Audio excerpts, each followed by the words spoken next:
Gjykata e Tiranës vendosi të dënoi me 16 vjet burgim 14 vjeçarin Mario Përlleshaj, pasi e shpalli fajtor për vrasjen e bashkëmoshatarit të tij Martin Cani.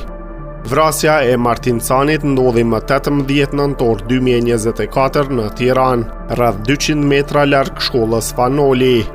Konflikti mes dy adoleshentëve kishte nisur 3 ditë para ngjarjes, brenda ambienteve të shkollës për motive të dobta. Edhe pse në dukje ishte shuar, konflikti u rinde sërish brenda shkollës. Të dy të miturit u përplasën në tualetet e shkollës gjatë paradites, kur ndodhi ngjarja dhe debatuan ashpër, por u nda nga roja i sigurisë. Pas mësimit të shoqëruar nga miqtë e tyre, ata u takuan pranë shkollës ku konflikti u përshkallëzua në një përleshje fizike, duke përfunduar me vrasjen e Martinit dhe plagosjen e Luis Meqes.